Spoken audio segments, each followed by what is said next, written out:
A claim that former Badger and NBA All-Star Devin Harris is secret owner of a company that racked up nearly $200,000 in building code violations shocks Milwaukee. We'll have the details up next. Your real estate news starts now.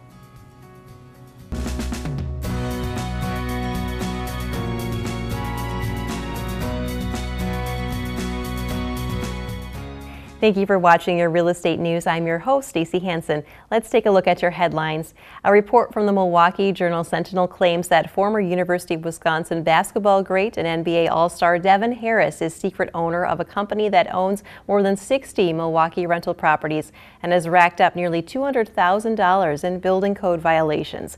Sports Day reports that Harris took to Twitter to dispute the claims, saying that he is considering legal action against the paper. The Journal-Sentinel's investigation revealed that Harris's company, Divine Momentum Real Estate LLC, largely ignored the fines until 2014 when it began making payments. As of April, the company still owed nearly $160,000 in combined fines and taxes. Over 3 years, Divine Momentum had 57 cases filed against it in municipal court. So many that a deputy city attorney called it the #1 offender in the city of Milwaukee as it relates to code enforcement. Harris is finishing his 11th NBA season. In 2014, he signed a 4-year deal with the Dallas Mavericks. ESPN reported that that deal was worth $16.55 million. Purchases of previously owned U.S. homes rose more than projected in March, indicating a strong spring selling season, according to Bloomberg. Contract closings climbed 5.1% in March. Prices also rose as inventories remained tight. Recent reports did indicate some weak spots in the industry, however. Commerce Department figures showed new home construction slumped more than projected in March. Housing starts fell 8.8%, which is the lowest since October. Prospective buyers, though, are benefiting from relatively low borrowing costs, and Federal Reserve policymakers have said further moves to lift interest rates will be gradual. Ever wonder what it would be like to be cast on HGTV's show Fixer Upper and have Chip and Joanna Gaines renovate your Waco, Texas dream home? A homeowner on a season 3 episode recently opened up to Pop Sugar about her experience on the show. The biggest revelation was that you don't get to keep the furniture. The gorgeous Magnolia Market finds that Joanna fills the house with are actually just there on loan to stage the house for the big reveal. The homeowners can buy any pieces they want to keep, at least if there's anything left in their budget. And it isn't all just what you see on TV, though the show usually just highlights the after shots from a few renovated and staged rooms. She said every room in the house is addressed with at least basic cosmetic upgrades like fresh paint, carpeting, and fixtures. The homeowner from season 3 also said that her makeover was high quality and went far beyond the surface, right down to the new wood trim casing around the doors. Stay with us, we have more coming up right after this.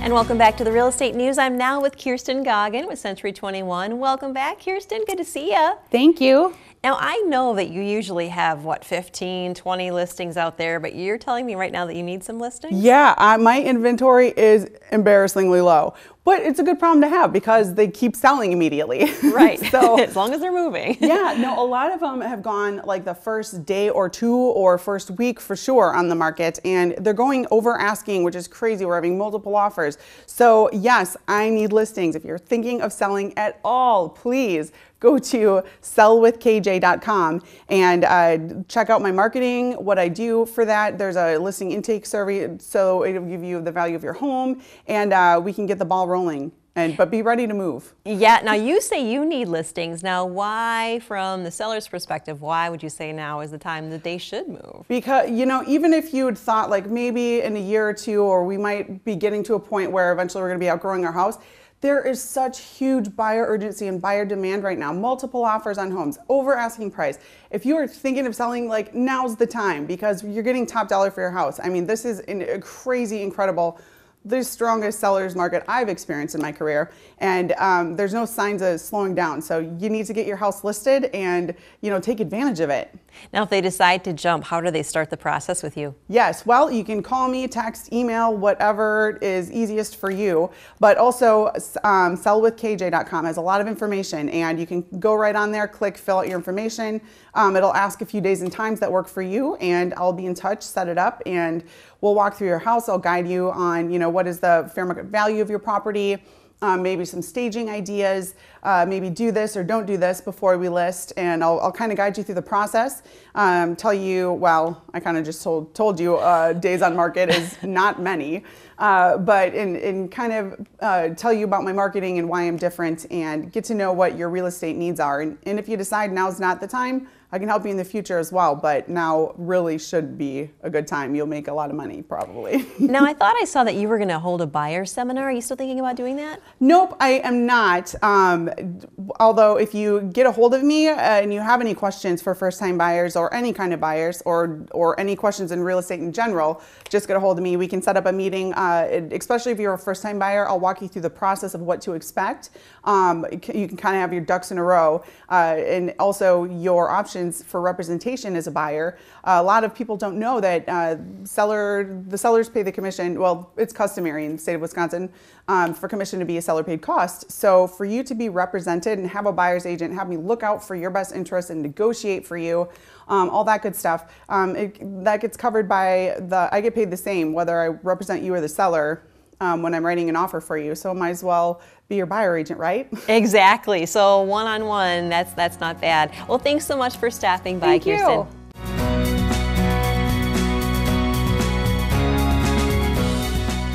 And welcome back. With me now is Diane Holmes. She's a realtor with RE/MAX Preferred. Welcome back, Diane. Good to see you again. Oh, thank you, Stacy. Thank you for having me back. Great to see you. Nice to be here. So what's it like out there right now in the real estate market? Well, it's funny because right now, March Madness, people think about basketball.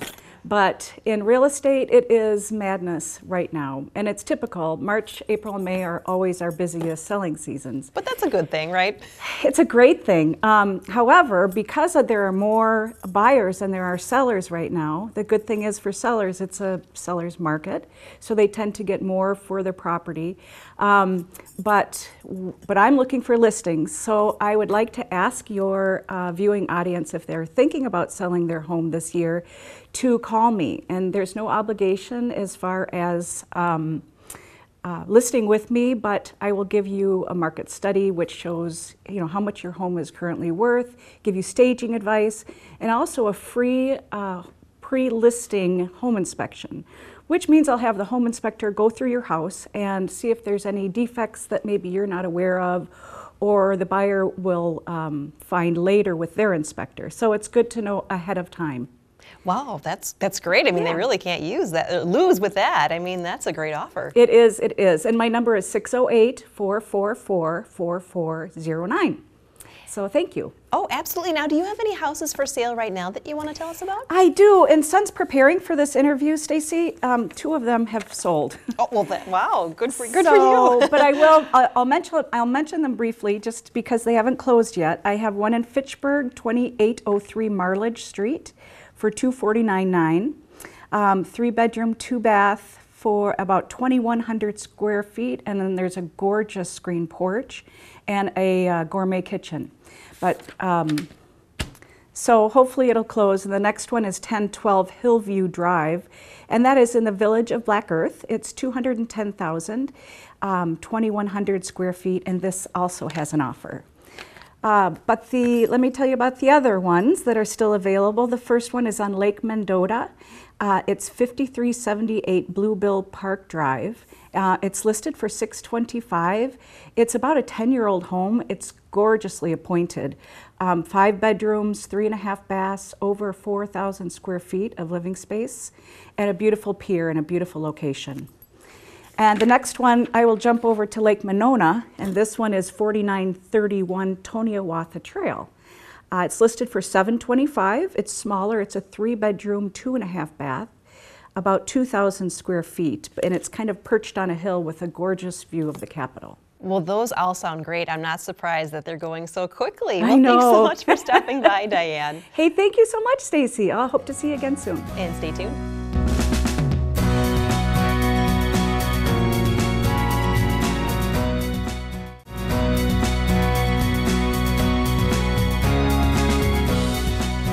And welcome back to the Real Estate News. I'm now with Vanessa Flores. She's a realtor with Lake Point Realty. Welcome, Vanessa. Nice to meet you. How are you? Hi, Stacy. I'm doing great. Very excited to be here today. So glad to have you. So what's going on in real estate in your world? Sure. So we're stepping into spring now, and we're seeing a lot of activity, and things are moving rather quickly. We have new listings popping up every day, more so than maybe a few months ago, but there still is a lack of inventory out there. So if you are a seller, I would suggest, listing now rather than later. I know there's plenty of buyers out there that are looking.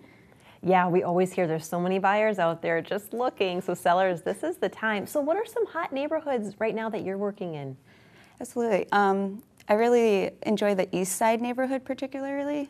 There's the East Moreland neighborhood, which is directly across from Obrick Park, as well as right on the bike path. You have the East Side Club on the lake there, which provides plenty of entertainment during the summer. There is the Lake Edge neighborhood as well, and the LVM neighborhood.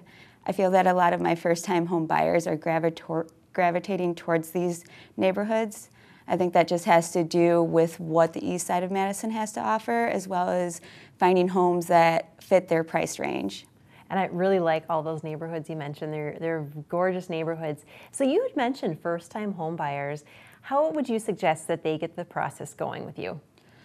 Yeah, I would suggest going to speak to a lender and finding out what you could possibly get pre-approved for, as well as just grasping a better understanding of what you need financially for the home buying process. I also feel there's a nonprofit organization called the Home Buyers Roundtable, and they have a ton of resources as well as free workshops for first-time home buyers. Yeah, definitely a good thing to take advantage of. You can get a lot there right in one place. Now, what about sellers? Do you got suggestions for them as they're trying to sell their properties? There's a lot of buyers looking. Yeah, so I would suggest setting up a seller consult with either me or someone on the Lake Point Realty team, or spending, if you've done so already, maybe spending one of these not so beautiful weekends doing some spring cleaning.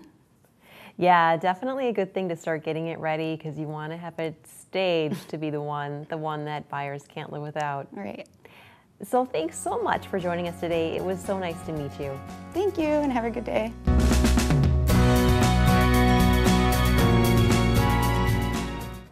And welcome back. I'm now with Bill Quigley, the branch manager at AmeriFirst Home Mortgage. Welcome back, Bill. Good to see you again. Great to see you, Stacy. Thanks for having me. Great. Now, I understand that your company is one of the leaders nationwide in loan programs that help people purchase and renovate a home into exactly what they want. Can you tell us a little bit more about this?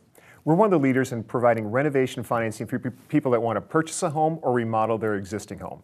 Let's say somebody's looking for a home, they're having a hard time finding exactly what they want in today's marketplace.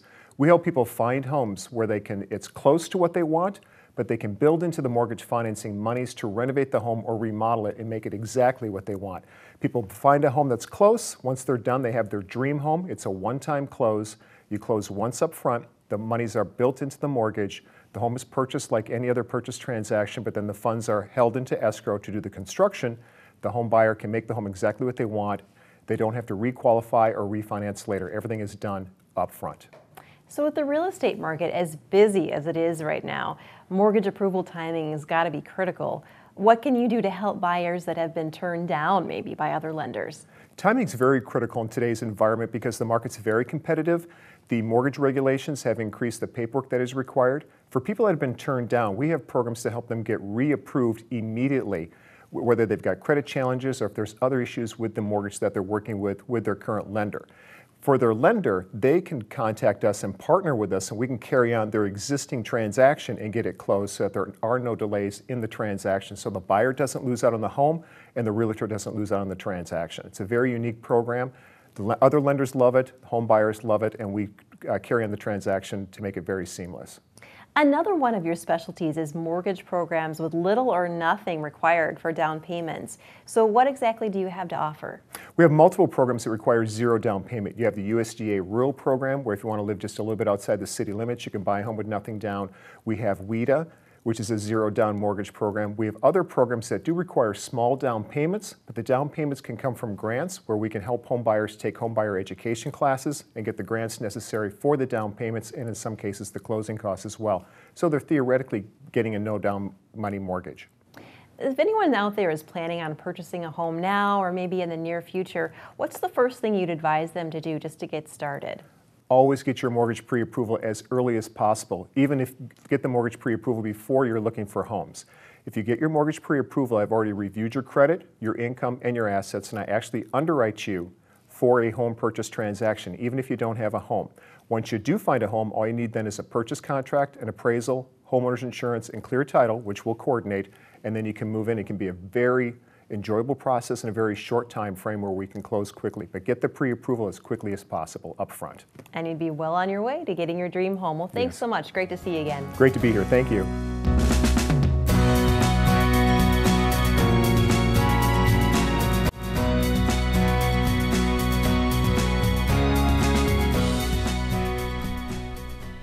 And welcome back to the Real Estate News. My next guest is the Home Depot's home improvement expert, Dave White. He's here today to give us some tips on making that spring yard work as easy as possible. Good morning, Dave. How are you? Good morning. I'm great. How are you doing? I'm doing wonderful. Now, let's talk first about mowers. There's so many choices out there. How do you know which one to pick? So it can be kind of intimidating. The first thing you need to do is really do a little survey of your yard. So you make sure you get the right mower for you and your needs. So take a look at the size of your yard. How much grass do you have to cut? Are there a lot of hills and valleys to go up and down? Do you have a lot of trees and shrubs to mow around? And when you get that kind of information, now you can start to do a little research. So for example, if you have a really large yard, you've got a lot of obstacles to mow around, I would suggest something like this zero turn from Cub Cadet. It's called a zero turn because it's a zero degree turning radius. It turns on a dime. And you see a lot of pros using this type because it can mow fast. This is a 46-inch deck, so it can cut a lot of grass in a short amount of time. And it's Bluetooth enabled, so you can download an app to your smartphone. You can check in with your mower to get service updates and those types of things. It's actually a smart mower. You can also move, if that's a little intimidating for you, you can move to a more of a traditional riding mower, or even for smaller yards, just go with a traditional walk-behind mower. Although this is really a non-traditional walk-behind mower because it's battery powered. It's a 56-volt battery that powers this mower. It's a 21-inch deck, and all you have to do is push a button, and you're good to go. So no gasoline, no maintenance. It's light, easy to use. It's self-propelled as well. But when it comes to storage, watch this. So they've thought of everything. You can pack it up and store it anywhere just about around your home. Wow, those all look amazing. Okay, so let's say you've got your grass cut. How do you keep your yard looking nice? So I would recommend a blower. So whether you have leaves or just yard debris, and blower technology has come a long way as well. So this is one that we have from Ryobi. We've got several different brands, and those also can run off of batteries like this. This is a battery I just had in my 18-volt drill. I just put it in the blower. 155 miles an hour it blows. So now I can clean up after I've just cut the grass. So these battery-powered tools are getting really popular these days. Are they as solid as the gas-powered tools out there? Yeah, so what's really neat is that the battery technology has evolved over the years to the point where now you're seeing the same sort of power and run times that you see in the gas-powered models. What you don't get is the heavier weight, and you don't have to worry about the gas or the maintenance. So so I'd say at this point, you can, whichever you want, you're going to get exactly the power that you need. So how do you choose the right one?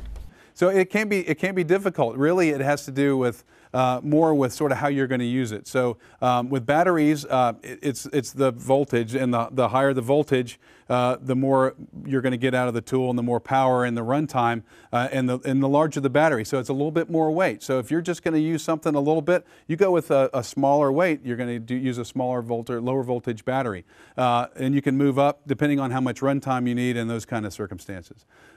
So for things like string trimmers, especially, those take a lot of power. But now the batteries can actually power a string trimmer, so you can do your edging and all your trimming at the same time you do everything else. Wow, so you can use the same battery then on different power tools? Yeah, and that's really the great part about the technology. A lot of the brands now have battery platforms that use the same battery over a multitude of tools. So example again, for the Ryobi, I can use the 18-volt battery in my blower. I can also use it in a hedge trimmer. I can use it in the string trimmer. So you can use it across pretty much the whole suite of tools from that brand. Wow, that's great to know. Really efficient. So what other items should we have for taking care of our yard? What do you think is essential? So some of the other essentials, I think I mentioned the hedge trimmer, but a lot of people, still go with the old manual hedge trimmer. Again, with the battery power, you can use something like this from Ryobi, and there's all kinds of great features. If you look at this, so you can trim the top of your hedge, you can turn it sideways now and do up and down, and it's sort of ergonomic, so you don't have to worry about kind of bending around. And again, it's battery powered, it's lightweight, and you get the great runtime on this as well.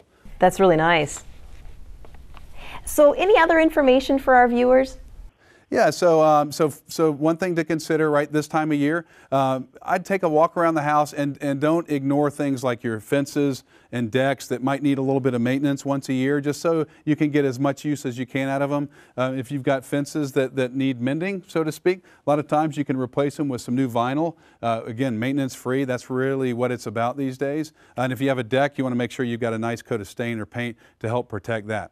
Otherwise, check out homedepot.com. You can get information on all of these tools and much, much more. We just want to make it easier for you to get that yard work done so you can actually enjoy being in your yard more. Great information. Thanks so much for being on the show, Dave, and stay tuned. Thanks.